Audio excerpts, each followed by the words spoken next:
ان چیزوں کو دیکھنا ہے۔ اچھا، بعض والدین کی ایک سستی ہے، وہ آتے ہیں جناب تعویذ کر دو، ہماری اولاد نماز نہیں پڑھتی، بچے نماز نہیں پڑھتے، اور کہتے ہیں جی ہماری تو چلو گزر گئی، ہم تو نہیں پڑھتے، یہ تو پڑھیں۔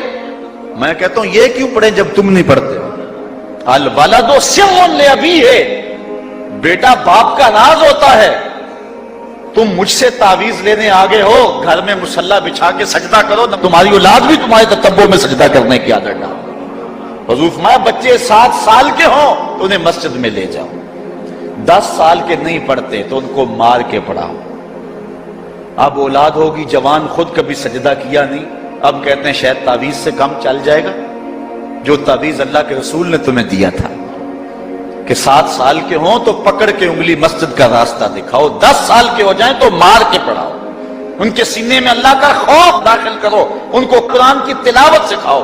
علموا اولادکم 3 خصال، اپنی اولاد کو 3 چیزیں سکھاؤ۔ حب نبیکم، ایک اپنے نبی کا پیار سکھاؤ، وحب اہل بیت ہی، رسول اللہ کے اہل بیت کا پیار سکھاؤ، وتلاوت القرآن، اور قرآن کا پڑھنا سکھاؤ۔ چھین لو سیڑیاں ان کے ہاتھوں سے گانے والی، چھین لو ان کے ہاتھوں سے جو ہے وہ ناول، اور ان کے ہاتھ میں قرآن دے دو۔ کتنے خوش نصیب دن تھے، گلیوں سے گزرتے تھے، گھروں سے قرآن کے پڑھنے کی آواز آتی تھی۔ آج پاپ میوزک کی صدائیں تو آتی ہیں، آج قرآن کی آوازیں نہیں آتی۔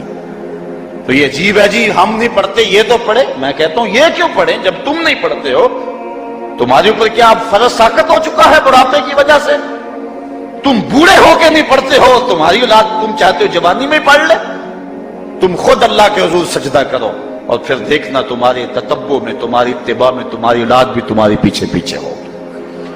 اللہ اکبر۔ صاحب اس عنوان سے کہنے کے لیے بہت کچھ ہے، اللہ تعالیٰ جل شانہ اپنی رحمتیں عطا فرمائے۔ اعلیٰ حضرت سے 2 لوگوں نے فتویٰ پوچھا۔ بریلی کا ایک محلہ ہے، محلہ ذخیرہ، اس میں ہادی حسن اور قرب محمد نامی لوگوں نے تنظیم بنائی نماز کی دعوت کے لیے۔ کچھ لوگ ان کی بات کو نہ سنتے، اعلیٰ حضرت سے استفتاء کیا، فتاوی رضویہ کے اندر موجود ہے کہ ہم نماز کی دعوت دیتے ہیں، کچھ لوگ اس کے باوجود نہیں آتے، تو حکم شرعی کیا ہے؟ تو اعلیٰ حضرت فرماتے ہیں کہ پہلے تو نرمی سے انہیں سمجھائیں، آؤ نماز کی طرف۔ نہیں مانتے، مؤثر لوگ ڈالیں جو ان کو کہیں۔ یہ تھے ہمارے کرنے والے کام، ہم کن جھگڑوں میں پڑے ہوئے۔ مؤثر معاشرے کے لوگ تلاش کریں اور ان کو سمجھائیں، جن کی وہ مانتے ہیں، ٹالتے نہیں، ان سے سمجھائیں ان کو۔ اور فرماتے ہیں اگر ان کے سمجھانے سے بھی نہیں سمجھتے تو فرمایا فتویٰ پھر یہ ہے ان سے بائیکاٹ کر دیں، ان سے ترک کلام کر دیں، ان سے گفتگو چھوڑ دیں۔ ہم نے تو کبھی بیٹوں سے نہیں چھوڑی گفتگو، بیوی بے نماز ہو ہم ہر شے بیوی سے منوا لیتے ہیں۔ کبھی کہا تیرے ہاتھ کی پکی روٹی نہیں کھاؤں گا اگر تو نماز نہیں پڑھتی؟ کبھی بیٹا کہے امی تو نماز نہیں پڑھتی، میں تیرے ہاتھ کی روٹی نہیں کھاؤں گا؟ جو ماں بیٹے کے لیے سب کچھ کرتی ہے، کتنے دکھ جھیلتی ہے، کسی کے گھر کے برتن مانجنے پڑے وہ بھی مانجتی ہے، کیا بیٹے کی خواہش پہ نماز نہیں شروع کر دے گی؟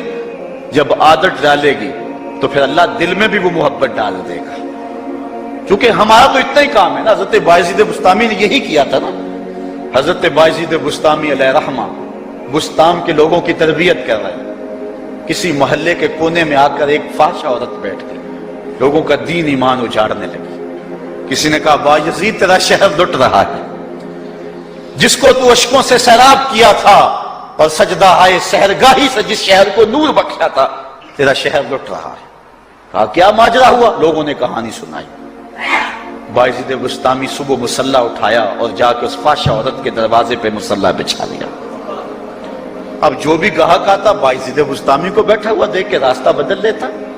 اس نے انتظار کیا، رات کے اندھیرے گہرے ہو گئے، آج کوئی گاہک ہی نہیں آیا۔ اس نے کھڑکی سے جھانک کر کے دیکھا ایک بوڑھا بابا بیٹھا ہوا ہے، ہاتھ میں تسبیح ہے، مصلی بچھایا ہوا ہے۔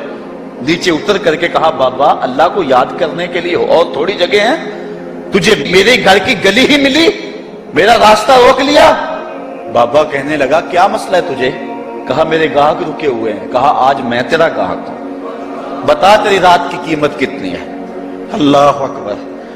حضرت بایزید بسطامی نے قیمت طے کی، اس کے گھر کی جب چھت چڑھنے لگے نا سیڑھیاں، لوگ دیکھ رہے تھے۔ کہا مالک اگر بایزید بھی اجڑ گیا تو روشنی کہاں سے لیں گے؟ بایزید بھی ایک فحشہ عورت کے کوٹھے پہ چڑھ رہا ہے، اگر یہ بھی چراغ بجھ گیا تو زمانے کو اجالا کہاں سے ملے گا؟ لیکن قدرت کو کچھ اور ہی منظور تھا. اس سے کہا مصلی بچھا لے، جو میں کرتا جاؤں وہ کرتے جانا. پہلے وضو کیا، اس نے بھی کیا، پھر مصلی پہ آئے، وہ بھی پیچھے کھڑی ہو گئی. پھر بایزید قیام کیا، اس نے بھی قیام کیا. پھر رکوع میں گئے، وہ بھی رکوع، قوما وہ بھی قوما. جب سجدے میں حضرت بایزید گئے، وہ بھی سجدے میں. تو بایزید رو پڑے، کہا مالک بایزید کا اتنا ہی کام تھا کہ اس کا سر تیری چوکھٹ تک جھکا دے. مالک یہاں تک لانا میرا کام تھا، دل کی دنیا بدلنا تیرا کام ہے. جب وہ سجدے میں جا رہی تھی تو فحشہ تھی، جب سر اٹھایا وقت کی بلیا بن چکی تھی. ایک بزرگ ہے، کہتے ہیں میں بازار کے کنارے جا رہا تھا، ایک شرابی گرا ہوا تھا اور گندے پانی سے اس کا منہ گندا ہو رہا تھا. میرے دل میں رحم آیا، ایک انسان ہے اور یوں رسوا ہو رہا ہے. میں نے گندی نالی سے اس کو اٹھایا اور اٹھا کر کے جو ہے وہ اس کا منہ دھویا اور چلا گیا. مشہور شرابی تھا شہر کا. کہتے ہیں سحری کا وقت ہوا، تہجد کے لمحے آئے تو میں مسجد میں نماز پڑھنے کے لیے گیا. دیکھا کیا کہ وہ شرابی مصلی بچھا کے بیٹھا ہوا. میں حیران ہو گیا کہ یہ کیا ماجرا ہوا. اب صبح تو میں نے اس کو گندگی سے اٹھایا ہے اور اس کا منہ دھویا ہے. میں حیران ہوا تو حاطب سے آواز آئی، میرے بندے تو نے اس کا منہ دھو دیا تھا، میں نے اس کا دل دھو دیا. صاحبو ہم اپنا کام کریں، کوشش کریں، کھینچ کے لے آئیں کسی کو مسجد میں، اور پھر دیکھنا رب کے رنگ. وہ بڑا کریم ہے، وہ بڑا رحیم ہے. آئیے آج کی اس مجلس میں ہم یہ عزم لے کر کے جائیں. اپنے لیے میرا نہیں خیال کہ اس بڑے مجمع میں کوئی ایسا شخص اب رہے گا جو نماز چھوڑ سکے گا. انشاءاللہ نہیں چھوڑ سکے گا اللہ کی توفیق سے. یہ آپ کی آنکھوں میں تیرتے ہوئے آنسو گواہی دے رہے ہیں کہ رسول اللہ کی نگاہ بھی ہو رہی ہے اور اللہ کا کرم بھی اتر رہا ہے. میرا نہیں خیال کہ یہاں سے اٹھ کر کوئی شخص جو ہے جا کے نماز چھوڑے، لیکن اب ہم نے